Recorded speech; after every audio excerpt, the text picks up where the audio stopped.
For the next session, I request our Secretary Tupaji to escort the speaker to the dais, CA Neeraj Agarwal, and present a floor bouquet.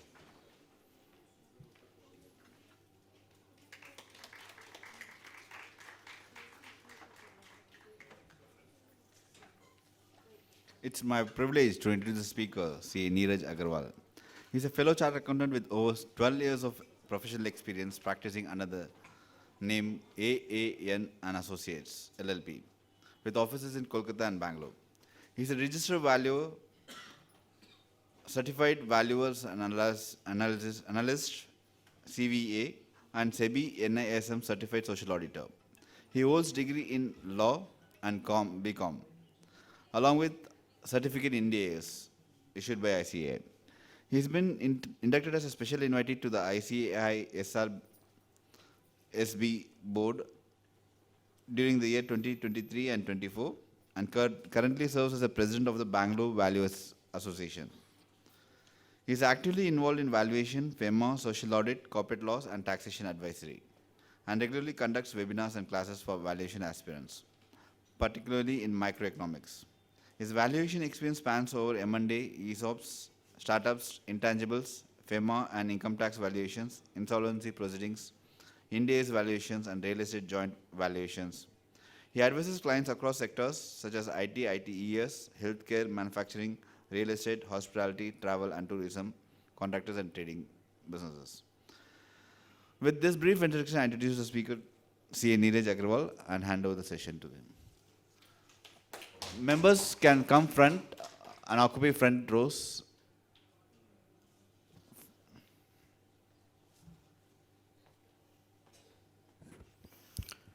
Hello everybody. I express my gratitude to the Bangalore chapter for inviting me to speak on this topic which is very close to my heart. So before we start, can anybody tell me what is social impact or what is social impact assessment? What is the difference between impact assessment and BSR reporting? Anybody has any clue? Even though they are right and wrong answers, but still you can attempt. Sorry?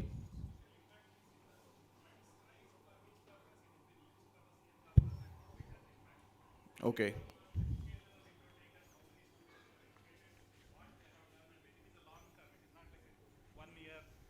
One year, 6 months, or any courses or something. It is a run for almost 8 to 10 years, so that measure the impact.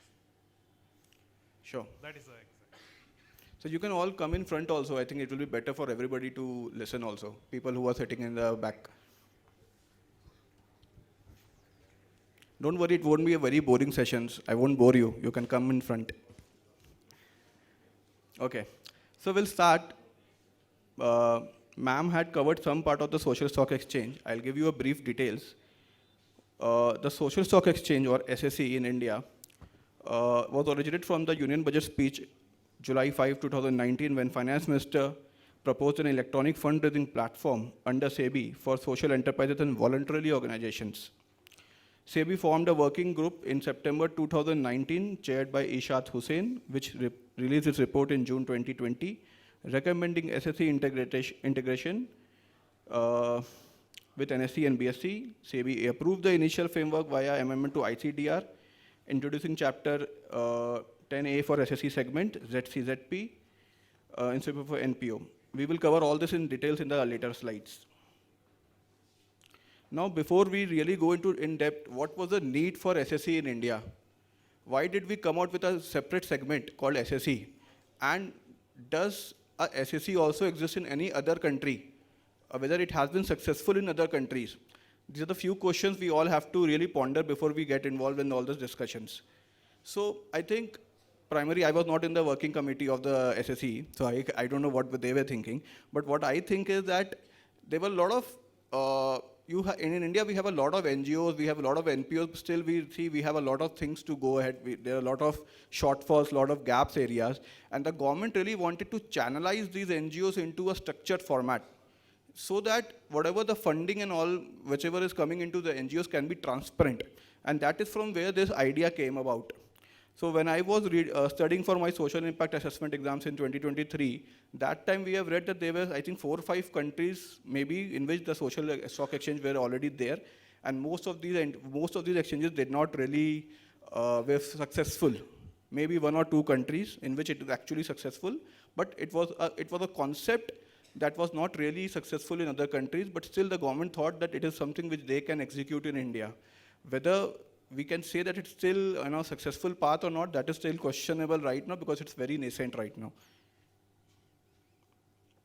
So what is a social stock exchange? It is a specialized platform which facilitates investment in organizations with clear social and environmental missions. It prioritizes social impact alongside financial returns, requires standardized impact reporting and metrics, and regulated. Obviously, it will be regulated as a stock exchange. Now, this is the key differences between social stock exchange and a traditional stock exchange. Like I said, a SSE has a focus on social and environmental missions. The primary goal is impact generation. What impact metrics will be used and impact focused. What is the impact we will also cover in our later slides. Now, most of you people are investing in normal stock exchange, so I will not bore you with the definition of a traditional BSE and NSE equity stock exchange.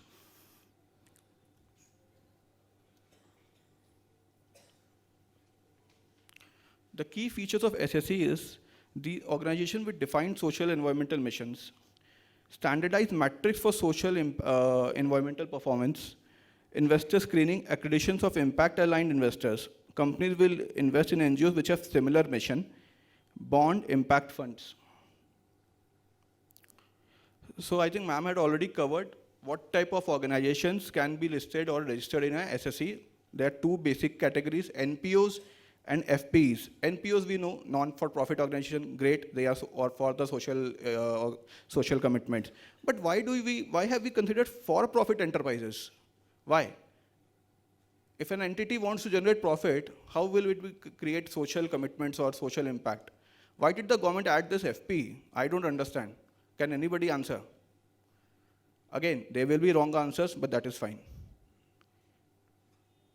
Why do you have a FPE in a social? Yes, sir. A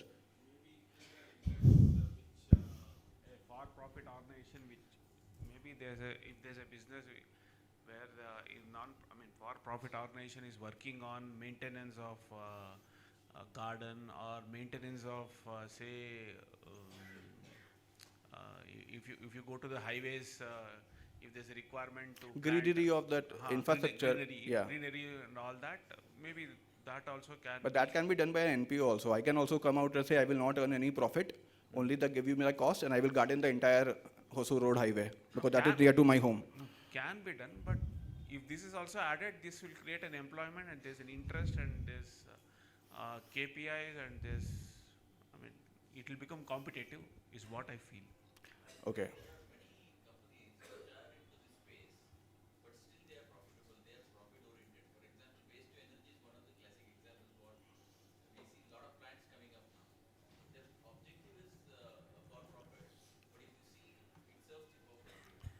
Yeah. You can take even lithium-ion regeneration. Lithium-ion batteries, when it is actually discarded and then if they are trying to regenerate or re-extract and then reuse it, that also can come in this. One of the examples, like whatever he said. Sure, sir. So let me put this way that I can be profitable and still I can do some good work. Being profitable is not a negative, it should not have a negative connotation. So that's what the government actually wanted to say with this also. I can have social work, I can do social work, I can do good for the society, still I can earn profit. There's no harm in earning profit from doing social work also. And actually the onus is, or the thought process is that we should make social work so lucrative that more and more competitive people also join. They earn profit while still doing good for the country or the economy or the society in large. Exactly. So that is why I think that was the thought process behind adding FPs also.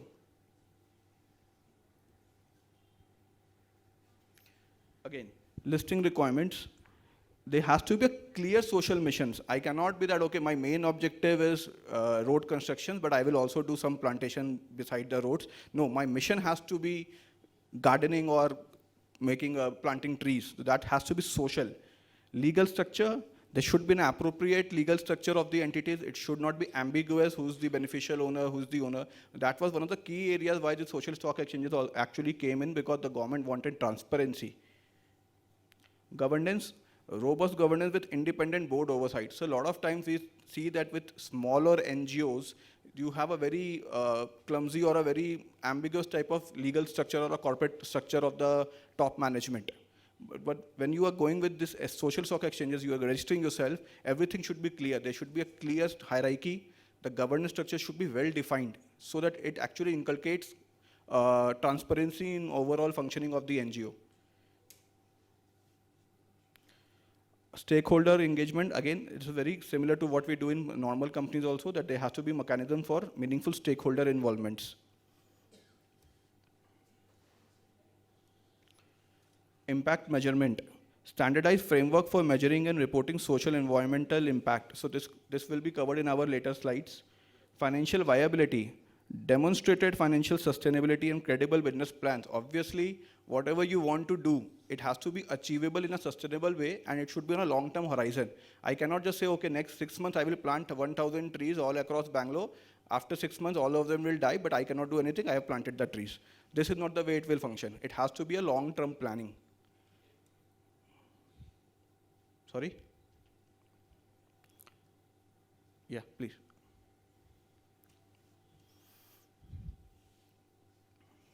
Give you classic example of like whatever you said, FPE. Okay, now I'm slightly little personal, but I'm slightly little personal, but I'll still say I'll just want to reveal my grandfather and his elder brother. I mean, it happened to be so in earlier, say 40 years before, or 40 50 years before, they took up a contract of planting tamarind trees. I mean, tamarind trees upon the sides of state highways. So at that time, that itself was a big business for them. And their job is to plant the trees, sustain it, and take the harvest, and that was the business. And from the government perspective, it is, I mean, they are actually trying to create a social impact, and for them, it's an employment. Correct. So it served both purposes. It was it a profit entity, creating employment, revenue generation, plus meeting of government targets. That was actually was always being done, but I don't know, now it is not being done by governments. Sure. So again, the third and the fourth point we have already covered, more or less, transparency and regulatory compliances. Now, what are the investment options on SSE? Majorly right now, if you ask me, the major instrument is ZCZP, which is a zero coupon, zero principal bond. Impact funds, diversified portfolios across multiple impact-driven companies. So what happens, we have like alternative investment funds for normal investment funds we have in normal investment, right? So government is trying to create impact funds here. These are funds like, for example, you are a retail investor, you want to do something, you want to donate or contribute through the ZCZP bonds. You don't know which listed NGO is doing well or what is the primary function. So you will leave that to the impact funds. Like we do probably for mutual funds, we don't know which equity to invest. We can invest in the mutual fund, they can invest in the equities. This is similar, impact fund. You as a retail investors can invest the money in the impact fund, and then they will park the fund in the best performing NPOs or whichever align with their missions. Now, zero coupon, zero principal bonds. By the name, it is very scary. A bond which will not give you any coupon interest, neither the principal will come back. So why will you invest? So zero coupon, zero bond, technically it's just a more polished way of saying that you are donating the money. Because the bonds you are investing it is not going to come back, the money is not going to come back, neither the interest or you will not receive any coupon. This is just a way to contribute the money. So again, if you ask me why will I invest? Because you are donating the money. If you would have donated the money to a normal NGO, this is a better way to invest because this bonds will be more transparent. You will be getting a lot of details about how the money has been used, how the impact has been done in the society. So Now the minimum ticket size is 1,000 rupees for retail investor. Minimum size of a lot is 50 lakhs. This is a new amendment. Earlier it was 1 crore and 10,000, but the government felt that no, I have to reduce the ticket size from 10,000 to 1,000 so that more and more retail investors can participate in these ZCZP bonds. Now, if you ask me what is my return on this investment, the return on investment is the impact assessment, is the impact which has been created by these NGOs. The money which you pour in through the ZCZP will ultimately go to the NGOs, and they will be doing some sort of social commitments, causes, according to their main objectives. And so instead of just donating some money into an NGO, you can actually park this through ZPZP, which is more transparent, which is more regulated, and you will be actually knowing what is happening with your funds. So for example, how many people this current financial year have donated to some NGOs? Any ticket size, 1,000, 5,000, just raise your hand, right? But do you know now what is happening with that money? You have any idea? So you have idea, good. But most of them don't have any idea that what is happening with the money. But if I give you an instrument through which you will be regularly informed about how the money has been utilized, what is the horizon of the investment, isn't it better? Isn't it a better tool altogether? And that is the fundamentals of ZCZP. Maybe the government could have made the name more, something more fancy so that people would have invested more. Because if you ask anybody to invest in zero coupon, zero principal, it doesn't look good. But that is the marketing thing, I don't know. And the government is actually very good with marketing stuff, so I don't know why they have come out with this name.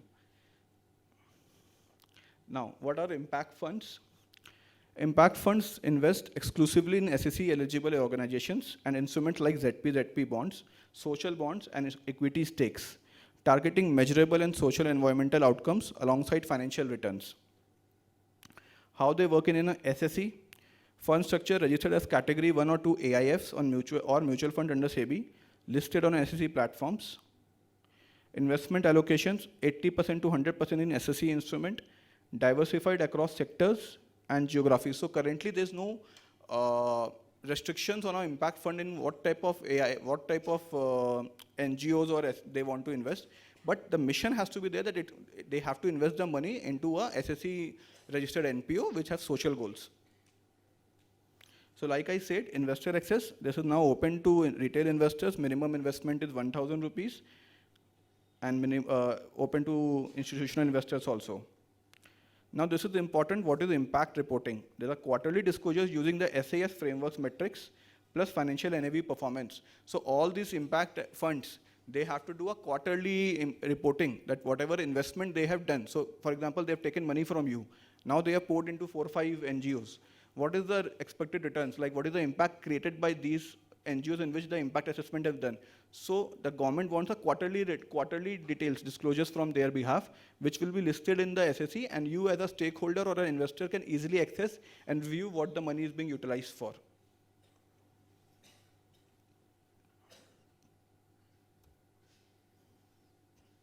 Now this is the area which I am really failing to understand that why this is taking so time.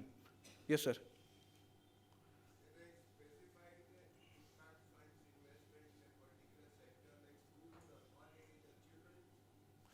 So what happens is the impact funds generally they will have diversified portfolios. So they will not have only one area that, for example, that only they will invest in educational.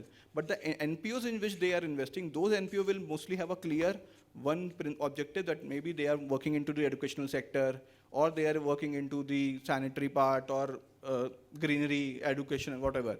So when you are investing in an impact fund, you can read their prospectus or disclosure papers that in what NGOs they are going to invest. That you can do. So then you can directly invest in and if you have really, if you have pinpointed your area of objective, then instead of going through an impact fund, you can directly as a retail investor. That I can do. Yeah. I just wanted to know whether this would help. No, I don't think that there is right now such principle that you can say to an impact fund that you have to use my money for this specific purpose only. There the disclosures will be there that what from your 1,000, how much money will go to the education fund, or how much money will go to maybe a health sector. That disclosures will be there. Health sector, medical, Yeah. and then children's fund is more important than anything else because they're going to be the future. citizens of the country. But so that, again, it will be depend upon people who are investing. Everybody will have their own commitment priorities. Yeah. But can one be specific about these two things? Yes, no. No, not to an impact fund. You can We read the invest prospect. it directly. You can directly, yeah. Okay. Thank you. The idea is that when you don't know in which to invest or in which NGO to contribute, so you are actually relying on the expertise of the impact fund. See, quite a few people come for donation to the house. We don't feel like giving it to them because we don't know the end use. Correct. We would like to directly go to the school or directly go to the children or directly get the medical done, whatever is to be done. Then routing through. Is this also going to be the same like that? No, sir. For example, even if you go to a school, now you can go to the school and either directly just donate the money and say, okay, you use the money for maybe buying books for the children. Whether you will stay there and see that whether they are buying the books or not. We buy the books and give it to them. We don't give it to the school. So that can be done on a small scale for some activities. But if, for 400, example, 400 children we have bought books and given. yeah. 400 children we got the medically examined by 7 doctors. These are direct impact. You give Correct, it to the correct. school, you don't know what they will But do. sir, again, sir, you are doing it great, sir. But not everybody will have the maybe time, so they may want to route it through this because they can read the impact assessment, they can read the disclosures, and they want to do something good, but they don't have the time to really go and. So that is depending upon the commitment and the priority of each individual. So this is a tool for you to use. If you don't want to, if you have another tool, like if you have time and the patience to really go and with the school and get everything done, directly contribute, nothing like it. That is the best We example. have end use objective, that's all. Yeah. Thank you. So the main part is ZCZP bonds are currently not counted as a CSR expenditure under Section 135 of the Companies Act. So we are actually excluding a big chunk of the money which should be coming in these bonds because ultimately the major donors will be corporates. I think when the ZCZP bond and the entire structure was formulated, it was never formulated with the idea that the major investors will be retail investors. It was always going to be the corporates. But right now the government has not really clarified that whether Section 130 ZCZP bonds are covering under Section 135. So if it's a corporate who wants to do their 2% investment of CSR, they will not route the money through ZCZP. That is a big lacuna which is right now there. And if you ask any ESG professionals and all who are working in this domain, everybody is confused. Some people will say, okay, no, it is allowed. Some people will say it is not allowed. Okay, so that is a lack of clarity right now that whether the ZCZP bonds are there in CSR. ZCZP instruments are pure donation to NPOs. They are treated as personal contributions eligible for individual tax benefit under Section 80G. Now the best part is, as soon as the government came out with ZCZP, and they said, okay, I think CBDT clarified in 2024 that ZCZP investment will be part of 80G. And later on, before that, they came out with a new tax regime, and in the new tax regime, there is no 80G. So it's a contradictory thing which is happening. You are coming out with ZCZP, you are saying, no, it is not part of 135 section 135. You are coming out with ZCZP, you are reducing the 1,000 retail investment quota also, and then you are saying in the new regime, there is no 80G. So again, there's some sort of contradictions which is going on. I think there will be more clarity coming up. Because I remember in 2023 when I was preparing for my social impact assessment exam, that time it was clear that it is not part of 80G.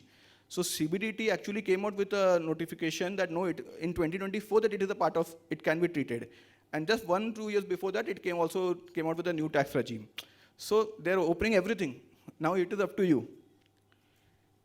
Now they're not coming out with another circular that why you should invest in ZCZP bonds when we are not even giving you the CSR or neither there is any tax benefits. SEBI has proposed to MCA that corporate ZCZP should qualify as CSR similar to direct investment.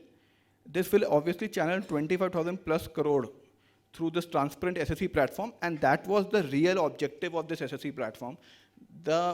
If you ask me right now, the platform has not really taken its wings. Why? Because nobody is getting a clear picture why should I as a corporate invest, because there is always going to be some sort of ambiguity is there that whether it is clear. So right now MC has not clarified. So we have covered some part of the investment part of the SSE. Can anybody has any other questions for this part till? Any questions? Good. If you ask me tough questions, I will not be able to answer. So yeah.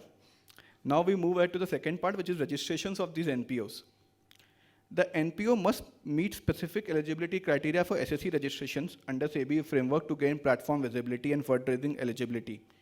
Now you need to know that this is right now it is not mandatory. Initially the draft papers, when it was coming out, it was saying that subject to a certain threshold, everybody has to meet mandatory register themselves in the SSE portal. But then later on the clarification came, no, it is not mandatory. You should do it because obviously you will then be able to access the mark fund. Nobody is going to invest because they are not going to have that 130, that is a separate questions. But right now it is not mandatory. Legal entity registered as a society under Societies Registration Act or a trust or a Section 8 company. Minimum of 3 years of audited accounts should be there with social activities. I think Madam has also covered that more than 67% of the revenue or the expenses should be on the social activities. There should not be any blacklisting, not declared willful defaulter, no major regulatory violations or FCRA cancellation. Now, FCRA is another very good point. Can anybody tell me can foreign donors route the money through, like, can they donate through ZP right now? FCRA, like foreign donors, can they directly route the money through ZP? And there's again some ambiguity on this. Some people will say they can, some people will say not. So I think there's no real clarification which has come for this. Yeah. So the governance board, independent governing body, no single person controls more than 50% of the board seats. This is the 7 pointers NPO registration process. The first point is prepare the fundraising document, which is like a DRHP, detailed project plan, use of proceeds, impact matrix. Now you will have to state the money which you will register, which you will get from this ZCZP after listing. What will you use it for? How many years you will use it for? Because the bond has a shelf life. It is not a perennial thing that, okay, you give me, I can use it after 5 years or 10 years or 15 years. No, the bond has a shelf life after which the bond will cease to exist. Draft impact report using SAS framework. So like ma'am said, there are 16 SAS right now published by the Institute of Social Auditors of India. Out of this, I think the first 4 are entirely operational. Others are, I think, they're in separate areas. I think some are getting approved and all. You have to appoint a merchant banker, a social auditor.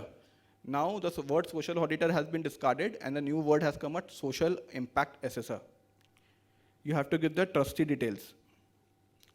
Second point is, you have to submit the FRD, draft issue document to the SSE. Now the SSE can be with NSC also and BSC also, up to you. There's no listing fees right now. SEBI, in its good behavior, they have actually waived the fees for such social cause. So excellent work that they have done. Third point is public comment period. Once this is published, when this is submitted, the FRD published on SSE website for stakeholder feedback. You have to wait for 21 days before the registration can proceed. After waiting for the 21 days, you will get an in-principle approval from, say, SSE, and then later for listing, you can finalize your issue size.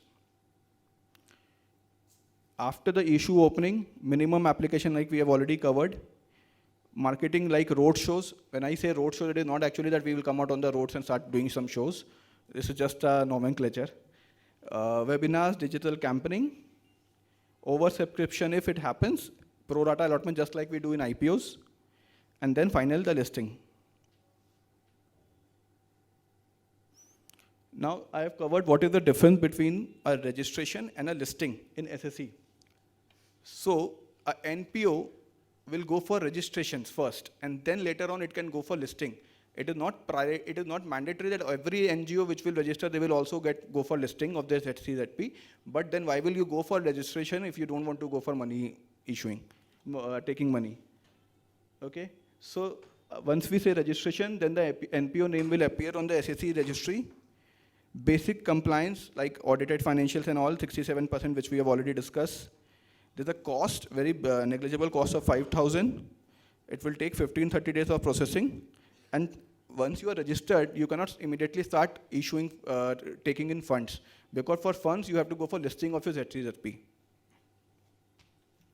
Once you go for listing, obviously, then there will be certain enhanced disclosures. Currently, there's no fees. Again, SEBI has waived. And then there's a 21 waiting period, which we discussed. So this was the basic details of registrations of NPO and the listing. Obviously, what we write and what actually happens is a bit different. There are a lot of paperwork involved, lots of time-taking process. So I have just covered it, but it is just a summary portion.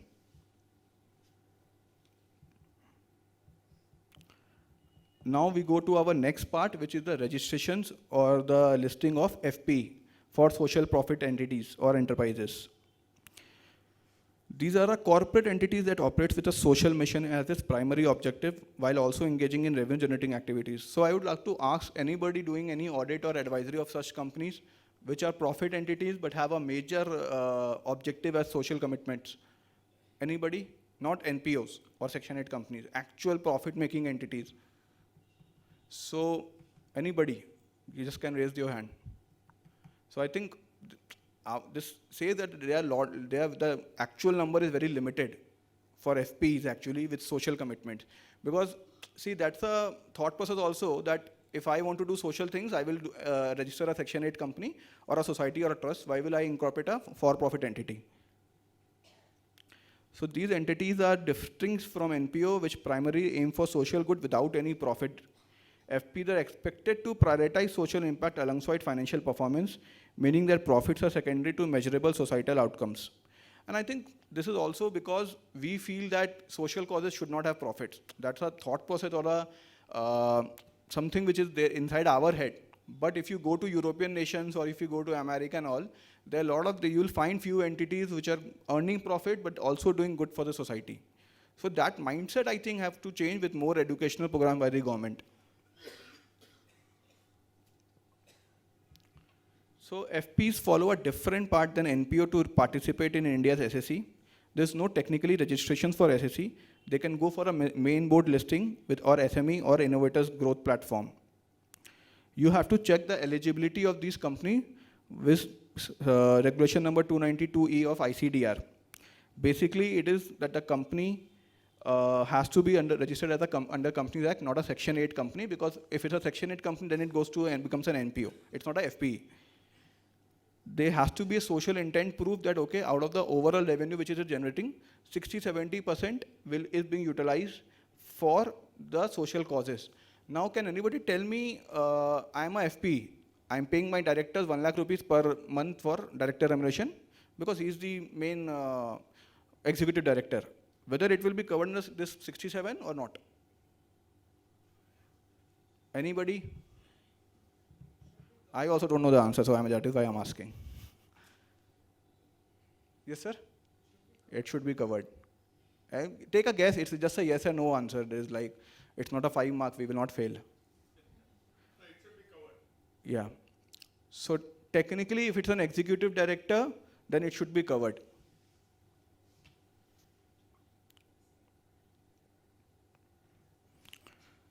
Compliance requirement, ICDR regulations, you have to follow. LODR regulations also you have to follow. And if you are going for the fundraising and all, whatever details as per SEBI guidelines, you have to follow. So this was basic inputs what we have discussed just on FP. Obviously, when you actually doing starting practice and all, the area is very vast. There are a lot of parameters to be seen. I've just tried to cover the summary part of FP and NPOs. Right now, I don't know whether there's any FPO which has actually come out with the listing in SSE. I have not seen, I have not really heard about it. Neither there's any discussion right now. So what are the key challenges of scaling SSE? First is investor education on the impact investing. Because if you ask 100 people outside, just from here all know, 99% people don't know even, don't no idea that there is a concept of a ZCZP. A lot of people are investing through doing donations, but they don't have actually awareness that this is a concept in India. Lack of standardized frameworks across exchanges. This is more or less, they are actually trying to align, because NSE, BSE, they have certain different frameworks, but they're more or less aligning this one. Limited supply. Right now, there's a very, very rare impact funds which are there right now. Regulatory barrier, complex compliances requirement. Why? Because again, Section 135, the new regime, you are actually not giving preference, or you are not giving me some incentives to invest in these social causes. Obviously, you can always come out and say, no, you have to donate, that is fine. But if you can give me certain more incentives, like a tax incentive, or just 2% CSR, because for corporate, if you are asking them 2% through CSR, and then you are again asking them to invest through ZCZP, that will not going to happen. So notable registered NPOs right now, few I have given examples: Amar Seva Sangam, Prayatna Sanstha, Empower Foundations, Seva International. These are their websites and as well as their registration dates. But these are registered, they have not actually started listing the ZCZP. Now, like ma'am said, Unnati Foundation from Namma Bangalore became the first to be listed, raising 2 crores in their first ZCZP. And they are in the process of second ZCZP. I think that is 5 crore, I think. I don't know exact amount. Cumulatively, there have been 8 NPOs which have raised around 11 crore by mid-2024. More are expected post 1,000 minimum investment rule. What are the growth opportunities for these SSEs? Geographic expansion across border platforms. Obviously, right now there's only one product, which is the ZCZP. They are in talks to introduce more different type of products. Technological advancement, obviously, and finally, the partnership between NGOs and government and multilateral organizations. But this partnership will only happen when there's a very robust details about the Section 135. That is a major blockade for ZCZP right now. Now, few priorities. We have to train all the impact assessors. A lot of people who have actually passed the social audit exam, they don't know that the name has changed to social impact assessor. So, there's lack of education among us also. Supporting intermediary investment platforms, streamline approval processes and tax incentives, CSR mandate, awareness. So key takeaways from this is SSE bridges impact and investment through mission-aligned organizations, transparency, SSE frameworks, and capacity buildings. So again, this is the SSE entire thing has come out in the last 3 years. It has a long way to go right now. There will be further clarity by the government, I think, in the due course. And then once this CSR mandate becomes a part of CSR, I think things will start looking up. So this was the entire part of the social stock exchange. Anybody have any query regarding this first part of the SSE? Then we will move to the impact. Yes, sir. Sir, if you would have come out in the front, you don't need a mic. We could have saved electricity. No problem. You mentioned about the listing process. Yeah. You didn't spend some time on the registration process. Okay. I just want to register but don't want to go for a listing. So how easy is it? You just very quickly, you just mentioned that. Can you elaborate further, or anyone in the audience, if they had a practical experience on registration? So first of all, anybody have any practical experience of NPO registrations? No. So actually what I have tried to clarify in and this slide I also will share. So what we have tried to clarify is that the entire listing process, the first part is getting the NPO registered. So the first 2-3 points are NPO registrations, and the later points are the listing part. So if you go through in the entire structure, it's a very detailed, comprehensive. You will find in the SSE platforms also that entire structure which is there. I have just tried to summarize it. Anybody else? So then we'll move to our second part of our topic for today, that is social impact assessment. So I will start with a question so that I can have some answers from you. Can anybody tell me what is the difference between a normal audit, the start audit we do of a trust, and impact assessment? So purely from a point of view that you are doing an audit, start audit of a Section 8 company or income tax audit for a NGO, which have ATG registrations, what is the difference between audit and impact assessment? Again, they will be right or wrong, but you can still try to answer.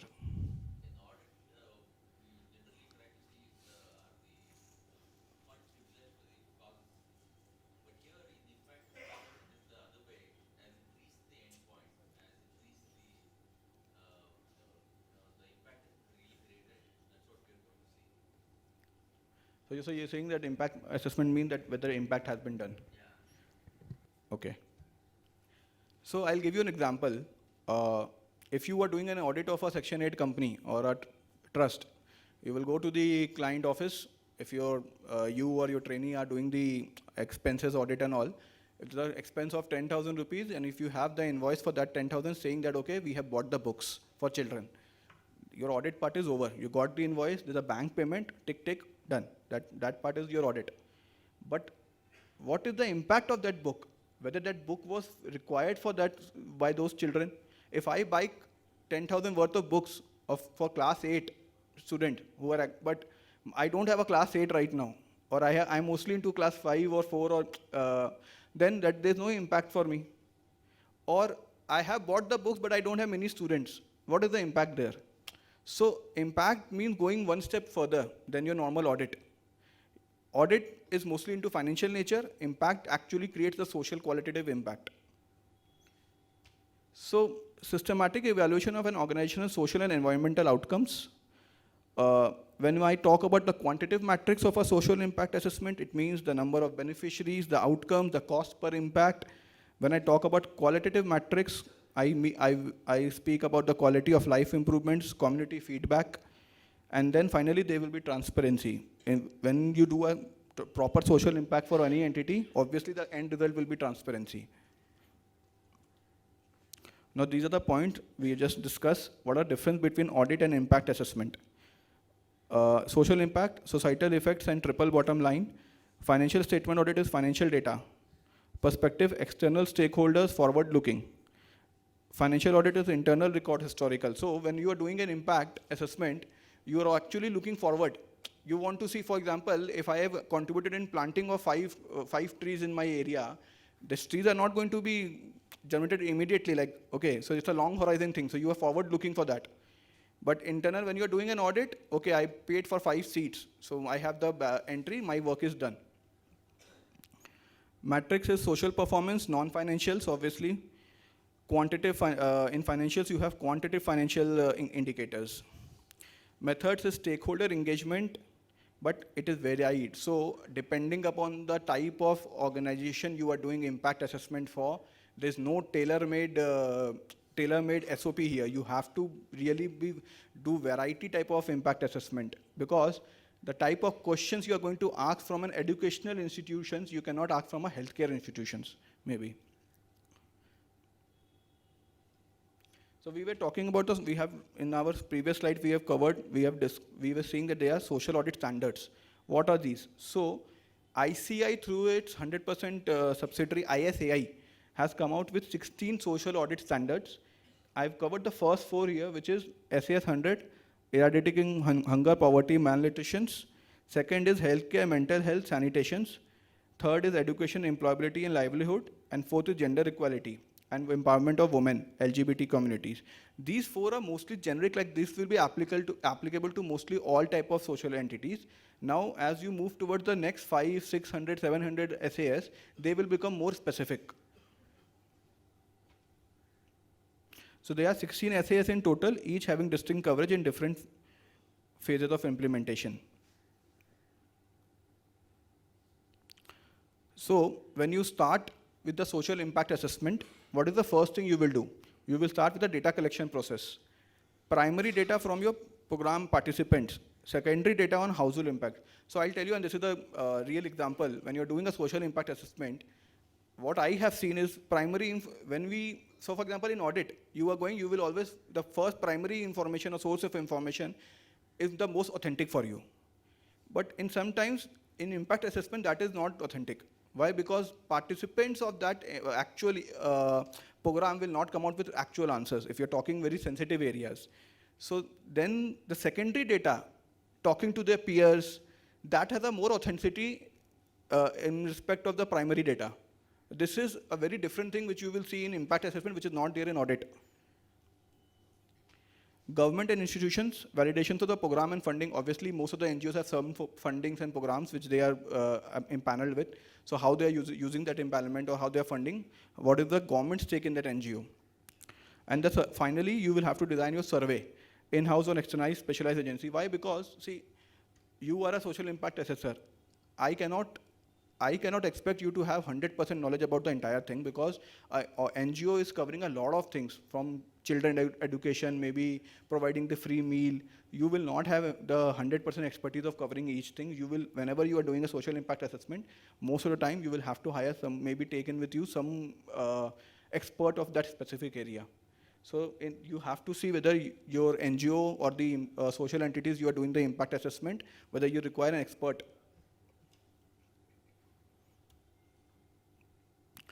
These are the key steps. Dex review. The Dex review means, first of all, you will ask a lot of documents from your entity. So you will do a Dex review means you will sit in your laptop, you will do the preview. For example, you will ask for the financial statements. So when I say that we are more into non-financial impact assessment, doesn't mean that you will overall entirely leave aside the financial part of the thing. So that is the part of impact assessment. Even you have to see the financials. For example, last year you had a donation of 10 crore. This year the donation has gone down to 8 crore. Why? Technically, you would want the NGO to grow. You will want that from 10 to it becomes 12 crore, 15 crore. That's the first question for you. Why did the donations money have gone down? That means the donors who had actually invested earlier, they are not maybe satisfied with the NGO working. Direct engagement with beneficiaries and stakeholders. Assess whether benefits reach target populations, and apply quantitative and qualitative evaluation criteria. Some of the criteria we'll discuss in the coming slides. So when I say quantitative metrics, that means the number of beneficiaries, the quality and nutrition metrics, job created. So when I say quality and nutrition metrics, it can be put in numbers. For example, if you have 50 students under you, you can put a number of their weight, whether after impaneling into them, they have become from undernourished, they have become to normal nourished metrics and all, their weight has increased or not. So these are some of the quantitative metrics of health also. If you are into a job creation, skill development type of program, whether they have been a number of jobs created you have done. And ultimately cost per outcome, because you have to be sustainable. You cannot invest, if you have a 3 years program, you cannot invest the entire money in the first year. So it has to be sustainable, the costings has to be evaluated. When I say about qualitative, whether there has been a marked improvement in the living standards, the health condition changes, what is the community feedback, and what are the behavioral changes. Beneficiary coverage in social audit. So when you are doing a social audit, if you are, for example, if I am doing an audit of a school, you have to see whether the school is 100% for a girl child, or if it is a mixed crowd, then the numbers of girl child, the number of male child.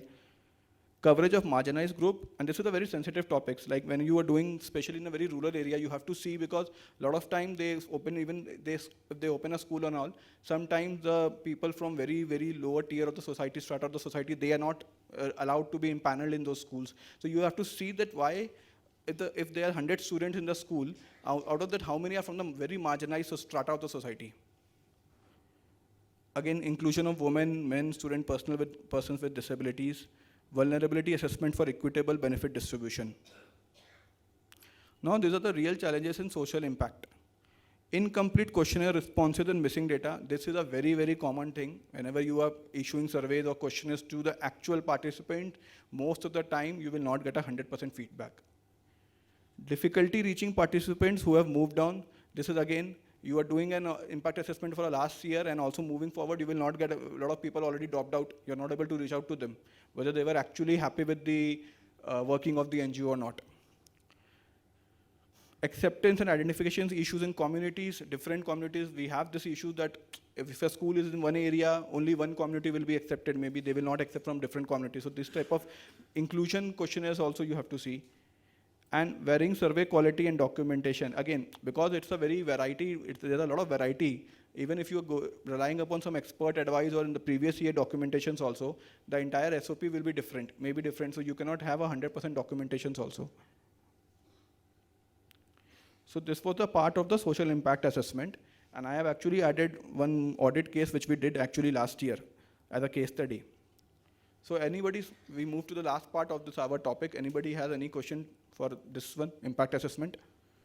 Any questions? Okay. So this is an actual case study which we did. The name of the NGO I have changed because my wife said her name should be there. So this is my wife's name actually, not the actual NGO. So this we did last year for a NGO which was based out of West Bengal. So Ekta Foundation for Social Cause, they have few things. They operate in a very remote region of West Bengal. This is Sundarban, which is that wetland is there.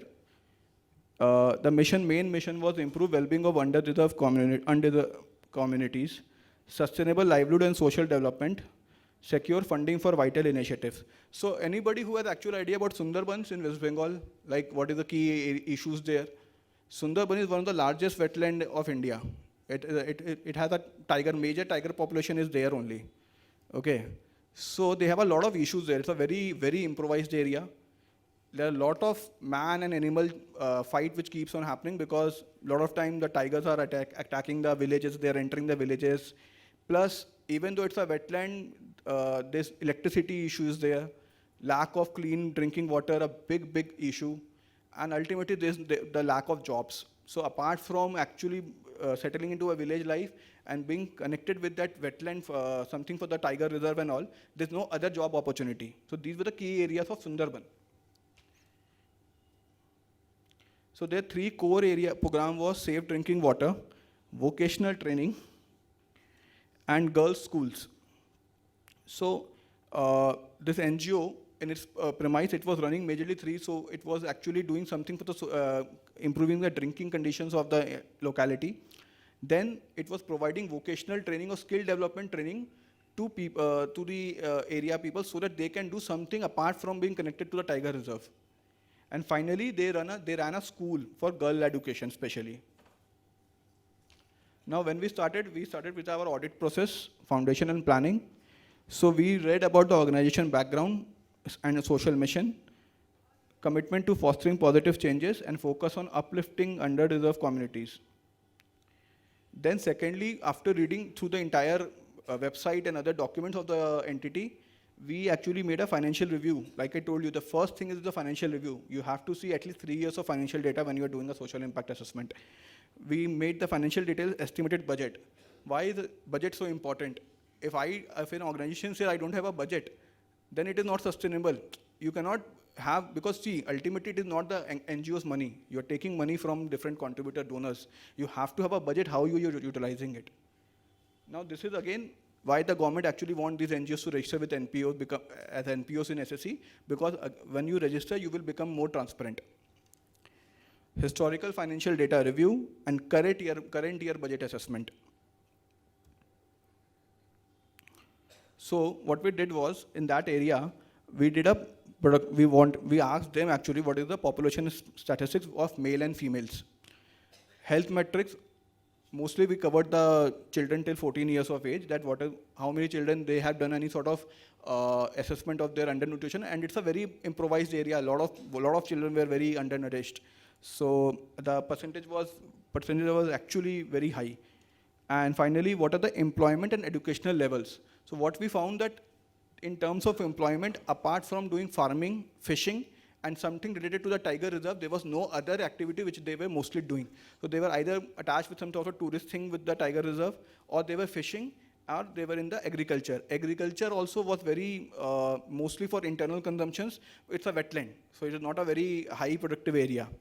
Fishing, day by day, becoming very dangerous because it is actually, it was colliding with the tiger reserve and all. So there were a lot of cases in which the tiger attacked that person and then the tiger was killed. So a lot of things were happening there.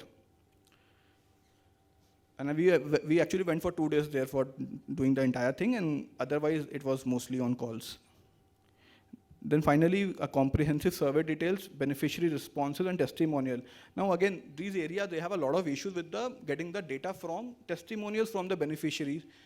There was a lot of language barrier because they did not speak English, Hindi, so they were mostly primarily speaking in Bengali.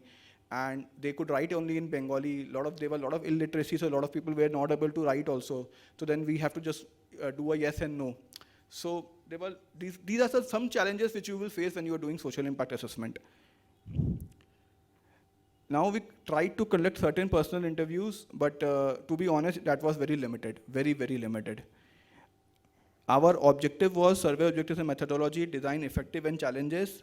Now, can anybody first of all tell me why we are doing this? Why we are doing the impact assessment? Nobody actually asked them to do the impact assessment. We did it for them. Why? Anybody has any idea what do you do actually with the impact assessment report? Why is there so much silence? It's like, sorry? Policy making. Policy making of what? Like the government or?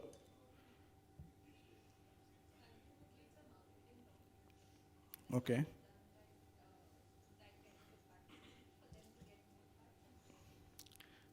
Yeah, so that is one. I actually told you the answer before. So what we were doing this, I knew the founder of the NGO. We actually told them we'll do this impact assessment. So every year we do 5 complementary impact assessment for NGOs which are serving in improvised areas. So this we did in last year. So because what we did with this impact report, we actually connect them with HNIs, mostly staying outside India, because they will, with our impact assessment, they will do some sort of donations if the report is positive. So that was a major area. Why? Because these NPOs are not registered with the SSE ecosystem. So impact assessment report is not mandatory for them. With beneficiaries, program impact on lives and communities, challenges and benefit experienced, effectiveness ratings and suggestions. So then after we did all the survey, we actually examined the reports, the answers from all those beneficiaries. We also checked whether the functioning of the NGO was in line with the SAS requirement, the SAS frameworks. Okay, and then finally we came out with certain conclusions that what should be the areas of improvement for that NGO. So we actually digressed the 3 things. Their first objective was safe drinking water. So there was an achievement that they have actually improved water access. So what they did was they had actually 5 coolers and all they have incorporated in just nearby, 1 in the school and 4 in the nearby areas. And every day they were actually filling up the water reserves there. So that was actually improving the water access. Because of this water access, the waterborne illness and malaria and all of dengue, I think, was one of the biggest challenges there. So this actually, after 2 years of them incorporating this water coolers and all in 5 to 10 areas, there was a remarkable improvement in the, at least this waterborne diseases. And ultimately it leads to better health and well-being. Challenges was occasional quality issues. So what we find that even sometimes it is like they had to actually carry the drums by hands to fill up, and like sometimes that was not happening. So it was not a round.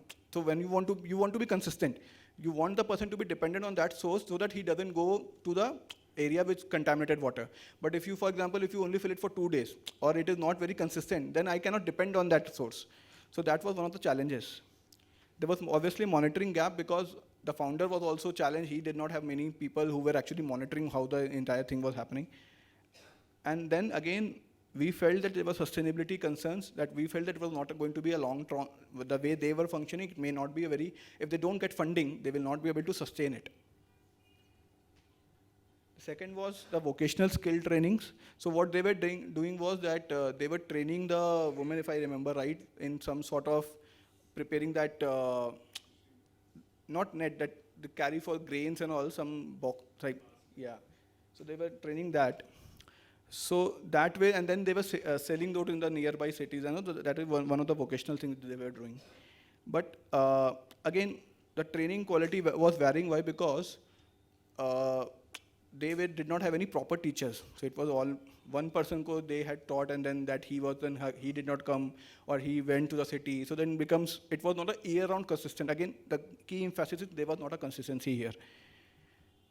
Skill job mismatch. Why? Because their only onus was only one vocational that they were doing. They were not doing actually few more things. So we felt that only creating for women empowerment of that will not be a sustainable thing. They should have maybe something for the men also, and something which can be then covered in the cities. They can go to the cities and do that job.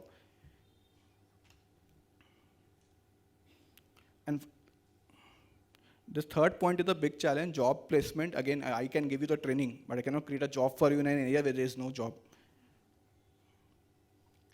Finally, the girls' school, there was increased education access, improved literacy rate, long-term empowerment.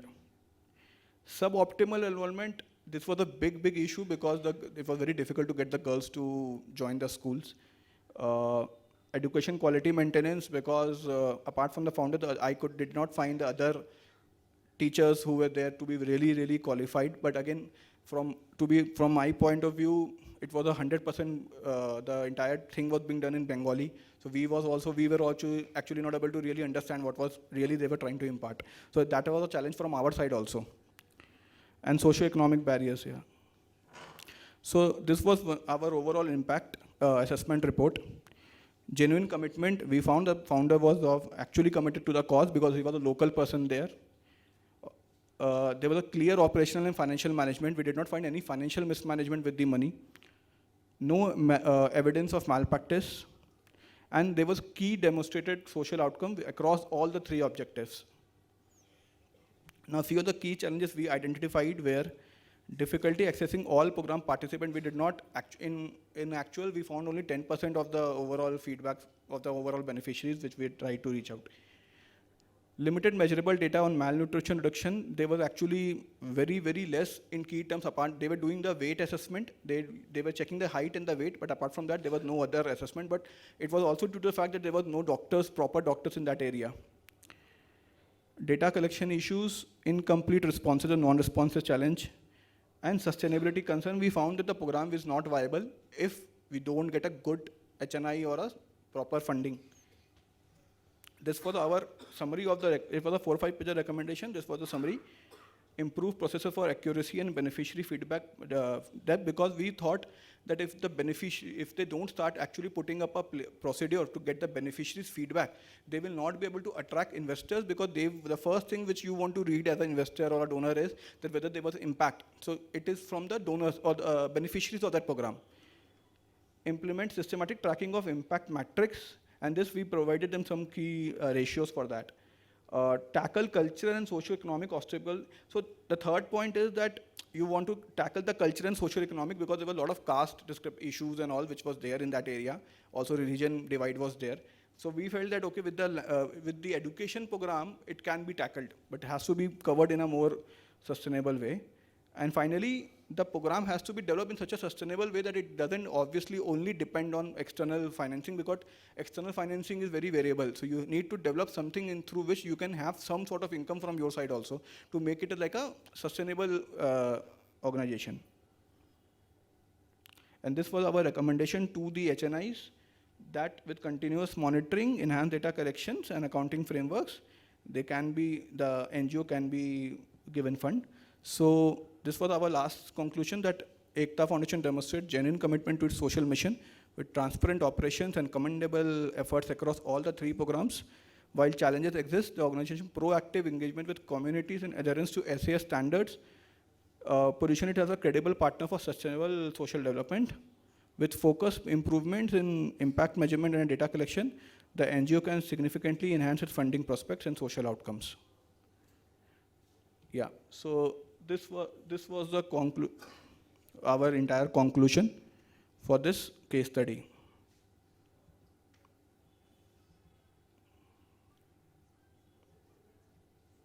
So, any questions regarding the entire topic which we have covered today?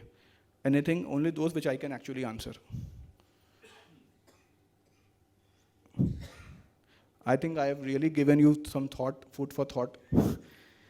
So, that's good.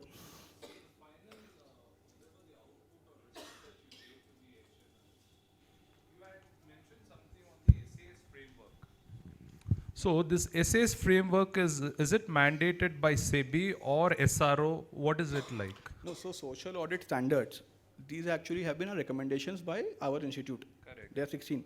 Correct. Right now, it is not purely mandatory, and only I think 4 of them are implementable right now, the first 4. But from a social impact assessor point of view, it's a tool for us to gauge how they are working. So these tools are not these are not specifying anything which is out of the syllabus for them. It is a general framework which even without actually naming them should be there. So for example, if I am saying that you should have a feedback form, so it's a part of SAS, but that should be there, because if you are not taking beneficiary feedback, then how are you working? So the frameworks are not something which they don't need to learn the frameworks, numbers and all. It's a general concept which obviously everyone should have.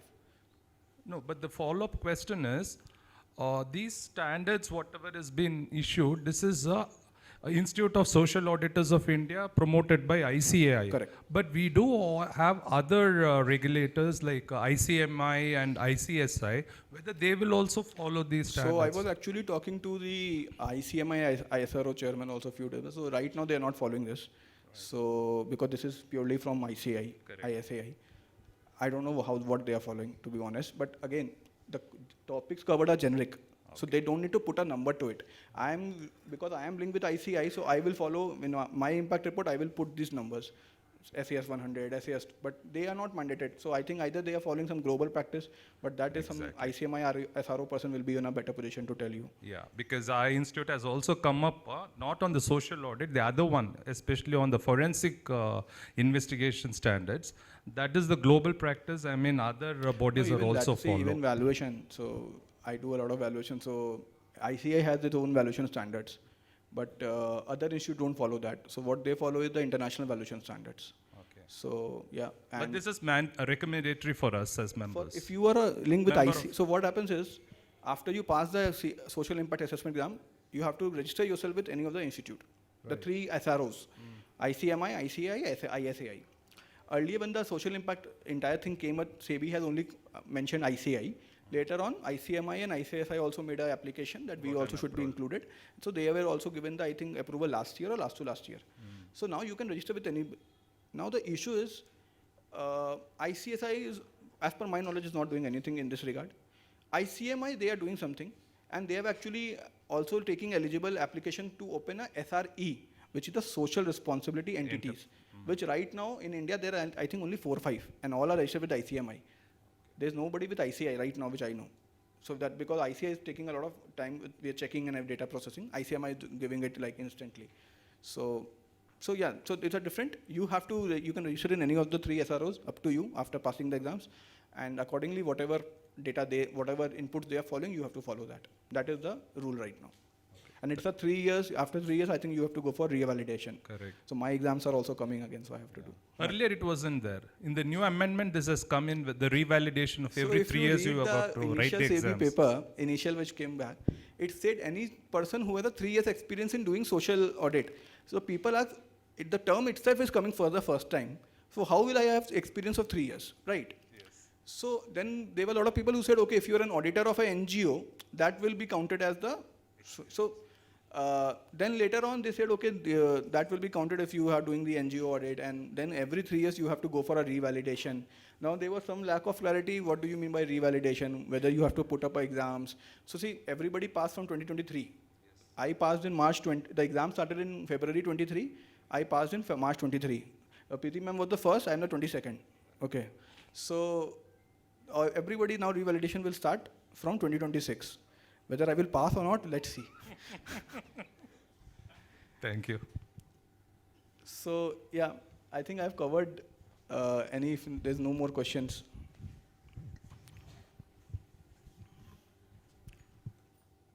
I think, yeah, there's a dead silence. That means there's no more questions.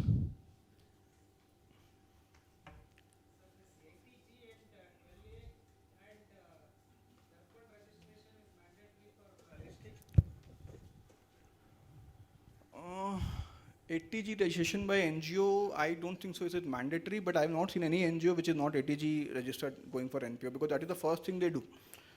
And also for taking donation, earlier there was confusion because CBDT did not clarify whether these donation received through ZP will be counted as ATG.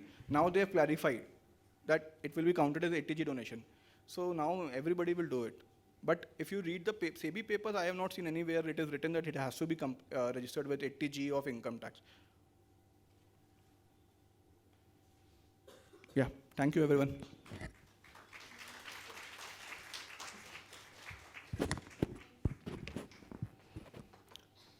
Dear member, I extend sincere word of thanks to CA Neeraj Agarwal for delivering an enlightening and impactful session on social stock exchange and listing of NPOs. Sir, your session provided exceptional clarity on each yet highly significant subject, particularly in context of channelizing social capital, enhancing transparency, and strengthening the governance framework of NPOs. The manner in which you explain the concept, regulatory framework, eligibility criteria, and practical aspect of listing on the social stock exchange was extremely insightful and immensely valuable for the professional and the stakeholders. Your deep domain expertise,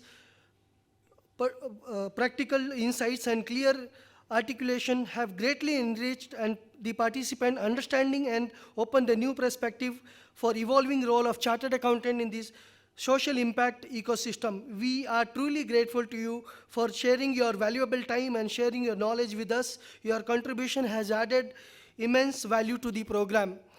With this word of thanks, I request our chairman of Bangalore branch, C. Manjunath M. Hallur sir, to kindly present a memento to the speaker on behalf of Bangalore branch and the member present here.